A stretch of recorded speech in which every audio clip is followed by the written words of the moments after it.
Hello दोस्तों, welcome back to my YouTube channel Raja hub. दोस्तों, इस वीडियो में हम लोग डिस्कस करेंगे भारत के मैप से संबंधित बार बार एग्ज़ाम में पूछे जाने वाले प्रश्न को, क्योंकि इससे क्वेश्चन एग्ज़ाम में अक्सर पूछ लिए जाते हैं और हम लोग कंफ्यूज हो जाते हैं। तो वीडियो को लास्ट तक देखिएगा ताकि आपसे एग्ज़ाम में इस टॉपिक से क्वेश्चन ना छूटे। तो चलिए शुरू करते हैं। भारत एक नज़र में। भारत का कुल क्षेत्रफल कितना है? सबसे पहला है हमारा कि भारत का कुल क्षेत्रफल कितना है। तो भारत का कुल क्षेत्रफल जो है वह है 32,87,263 वर्ग किलोमीटर। ठीक। आगे है कि भारत की स्थल सीमा से कौन से देश लगे हैं। भारत के स्थल सीमा से कौन कौन से देश लगे हैं वो पूछ रहा है। तो कौन कौन से देश लगे हैं? बांग्लादेश है, चीन, पाकिस्तान, नेपाल, बर्मा और भूटान भारत की स्थल सीमा से लगे हुए हैं। देखिए यहाँ पे कंफ्यूज नहीं होइएगा, भारत की जल सीमा नहीं, भारत के जल और स्थल भी पूछ सकता है, लेकिन यहाँ पे सिर्फ क्या है कि भारत की स्थल सीमा से कौन से देश लगे हैं। तो यहाँ पे हो जाएगा बांग्लादेश, चीन, पाकिस्तान, नेपाल, बर्मा और भूटान। अब आगे देखते हैं।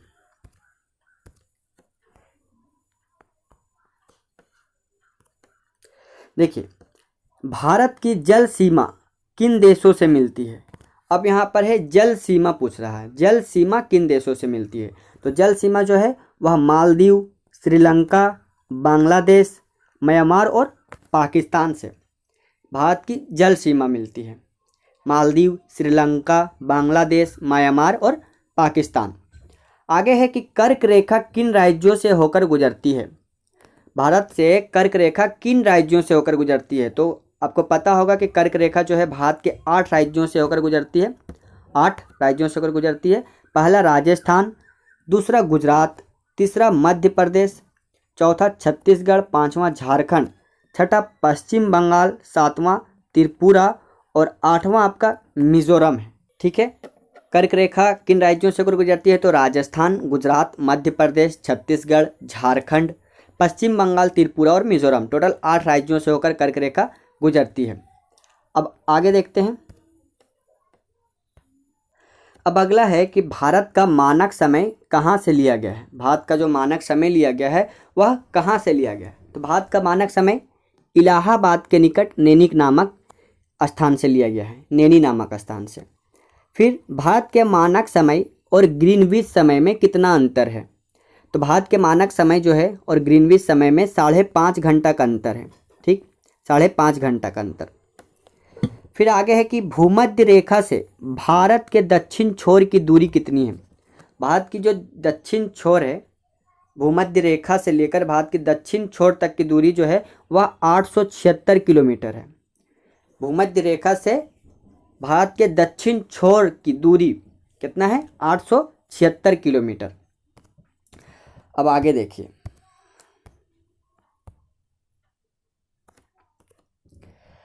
आगे है कि भारत की स्थल सीमा की लंबाई कितनी है। भारत की जो टोटल स्थल सीमा है उसकी लंबाई कितनी है। तो भारत की स्थल सीमा की लंबाई जो है वह 15,200 किलोमीटर है। कितना है? 15,200 किलोमीटर भारत की स्थल सीमा की लंबाई। आगे है कि भारत की मुख्य भूमि की तटरेखा की लंबाई कितनी है। जो मुख्य भूमि है भारत का उसकी तटरेखा की लंबाई कितनी है? 6100 किलोमीटर। फिर भारत की कुल तटरेखा की लंबाई कितनी है। तो 7,516 किलोमीटर। भारत की कुल तटरेखा की लंबाई 7,516 किलोमीटर है। अब आगे देखिए।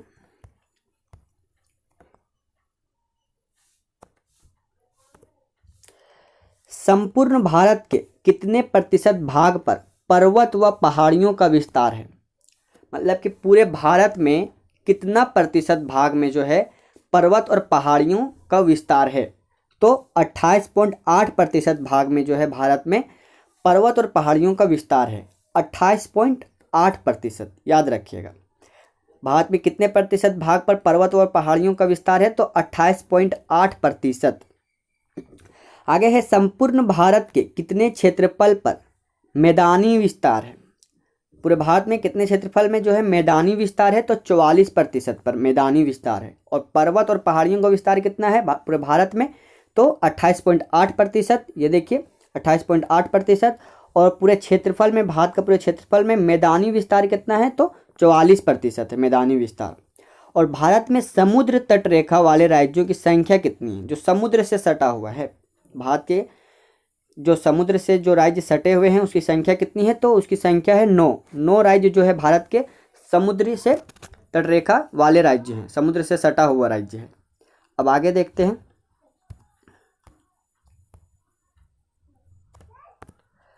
अब यहाँ पूछ रहा है कि किस राज्य की समुद्र तटरेखा सबसे लंबी है। यानी कि जो अभी हम लोग देखें कि भारत के कितने राज्य जो है समुद्र तट से सट रहे थे, तो 9 थे। देखिए किस राज्य की समुद्र तटरेखा सबसे लंबी है, तो यह है गुजरात की। गुजरात की तटरेखा जो है समुद्र से सबसे ज़्यादा सटती है, गुजरात की। अगला है कर्क रेखा भारत के कितने राज्यों से होकर गुजरती है, तो हम लोग आगे देख चुके हैं कि कर्क रेखा भारत के 8 राज्यों से होकर गुजरती है। फिर है भूमध्य रेखा के निकट कौन सा स्थान है। भूमध्य रेखा के निकट जो है कौन सा स्थान है, तो सबसे निकट जो है इंदिरा पॉइंट है। भूमध्य रेखा के निकट इंदिरा पॉइंट है, याद रखिएगा। अब आगे देखते हैं। आगे है कि इंदिरा पॉइंट कहाँ स्थित है। इंदिरा पॉइंट कहाँ पे स्थित है, तो अंडमान निकोबार द्वीप समूह में। अंडमान निकोबार द्वीप समूह में इंदिरा पॉइंट स्थित है। आगे है किस राज्य के समुद्र तटरेखा सबसे छोटी है। तो अभी हम लोग सबसे बड़ी देखे समुद्र तटरेखा किसकी थी, तो गुजरात की थी। अब सबसे छोटी किसकी है, तो सबसे छोटी जो है वह गोवा की है। सबसे छोटी समुद्र तटरेखा गोवा की और सबसे बड़ी गुजरात की। अब आगे है कि भारत की स्थल सीमा किस देश के साथ सबसे ज़्यादा है। स्थल सीमा जो लगती है भारत की किस देश के साथ सबसे ज़्यादा लगती है। भारत की स्थल सीमा, ना कि कोई राज्य का नाम लिया गया, सिर्फ और सिर्फ स्थल सीमा जो लगती है वह सबसे ज़्यादा बांग्लादेश के साथ लगती है। भारत की स्थल सीमा चीन, पाकिस्तान ये सब के साथ नहीं, याद रखिएगा बांग्लादेश के साथ भारत की स्थल सीमा सबसे ज़्यादा शेयर करती है।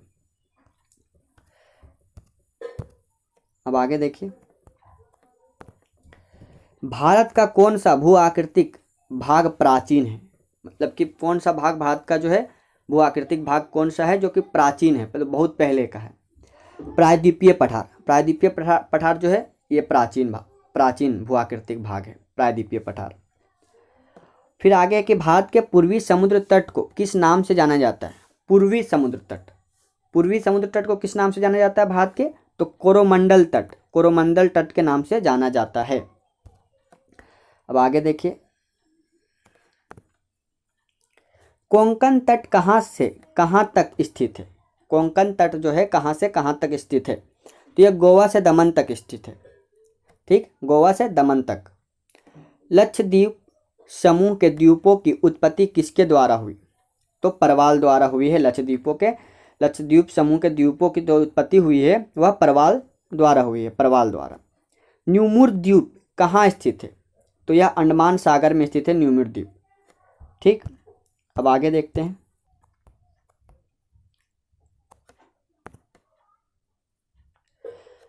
कौन सा द्वीप भारत और श्रीलंका के बीच में स्थित है। भारत और श्रीलंका के बीच में कौन सा द्वीप स्थित है, तो रामेश्वरम द्वीप जो है भारत और श्रीलंका के बीच स्थित है। अब फिर है कि लक्षद्वीप समूह के कुल द्वीपों की संख्या कितनी है। लक्षद्वीप में कितने द्वीप है, तो 36 द्वीप है। लक्षद्वीप समूह के कुल द्वीपों की संख्या 36 है। लक्षद्वीप समूह में कुल कितने द्वीपों पर मानव का वास है, तो 36 द्वीपों में 10 द्वीप में ही मानव का वास, मानव वहाँ पे रहते हैं। देखिए आगे। भारत के किस स्थान को सफ़ेद पानी के नाम से जाना जाता है। भारत के कौन से स्थान को सफ़ेद पानी के नाम से जाना जाता है, तो वह सियाचिन। सियाचिन का जो स्थान है वह भारत में सफ़ेद पानी के नाम से जाना जाता है। जम्मू कश्मीर का वह हिस्सा जो चीन के अधिकार में है क्या कहलाता है, तो अक्साई चीन। क्या कहलाता है, अक्साई चीन कहलाता है। जम्मू कश्मीर का हिस्सा है जो कि चीन के अधिकार में है, उसे हम लोग अक्साई चीन कहते हैं। भारत में शीत मरुस्थल कौन सा है। शीत मरुस्थल लद्दाख। ठीक है, भारत में शीत मरुस्थल है लद्दाख। अब आगे देखिए। भारत की देशांतर स्थित है, तो 68 डिग्री 7 मिनट से 97 डिग्री 25 मिनट तक है भारत की देशांतर स्थिति। ठीक है, भारत की देशांतर स्थिति क्या है, 68 डिग्री 7 मिनट से 97 डिग्री 25 मिनट तक। भारत में कितने केंद्र शासित प्रदेश हैं? भारत में कितने केंद्र शासित प्रदेश हैं? तो 28 राज्य हैं और 8 केंद्र शासित प्रदेश है भारत में। 28 राज्य और केंद्र शासित प्रदेश कितना है? अभी वर्तमान में 8 ही केंद्र शासित प्रदेश हैं। अब आगे देखिए, किस देश के साथ न्यूमुर द्वीप के कारण भारत का विवाद है? किस देश के साथ न्यूमुर द्वीप के कारण भारत का विवाद है? तो बांग्लादेश के साथ भारत का विवाद है न्यूमुर द्वीप को लेकर के। भारत किस गोलार्ध में स्थित है? तो भारत उत्तरी गोलार्ध में स्थित है। वो ग्लोब में देखिएगा, आप समझ में आ जाएगा। केंद्र शासित प्रदेश दादर नागर हवेली भारत के किन राज्यों के बीच में स्थित है? केंद्र शासित प्रदेश जो है दादर नागर हवेली भारत के किन राज्यों के बीच में स्थित है? तो गुजरात और महाराष्ट्र के बीच में स्थित है दादर नागर हवेली, याद रखिएगा। अब आगे देखते हैं। अब देखिए यहाँ भारत का भौतिक परिचय, ठीक। अभी हम लोग देख लिए क्षेत्रफल जो है 32,87,263 वर्ग किलोमीटर है, जो कि विश्व में क्षेत्रफल में भारत का 7वां स्थान है। भारत में विश्व में क्षेत्रफल में अगर देखा जाए भारत का कितवां स्थान है? तो 7वां स्थान है भारत का। देखिए पहला कौन सा है? पहला रूस है, दूसरा कनाडा है, तीसरा अमेरिका है, चौथा चीन है, पांचवा ब्राज़ील है और पांचवा ब्राज़ील हो गया, छठा क्या है? तो ऑस्ट्रेलिया है और 7वें नंबर पर भारत है। तो भारत में जो है 7वें नंबर पर है भारत। अब देखिए भारत का विश्व में क्षेत्रफल कितना है? तो 2.4%, ठीक। ये क्वेश्चन को बार बार पूछा जाता है कि भारत में का जो है विश्व में क्षेत्रफल कितना है? तो 2.4%। फिर भारत विश्व की कुल जनसंख्या का कितना प्रतिशत है? तो 17%, 17.5%, ठीक है। भारत विश्व की कुल जनसंख्या का कितना प्रतिशत है? तो 17.5% है। तो दोस्तों इस तरह हमारा आज का वीडियो समाप्त होता है। वीडियो अच्छा लगा होगा तो वीडियो को लाइक और शेयर करना नहीं भूलिएगा। चैनल को सब्सक्राइब जरूर कर लीजिएगा। तो दोस्तों मिलते हैं अगले वीडियो में, तब तक के लिए धन्यवाद।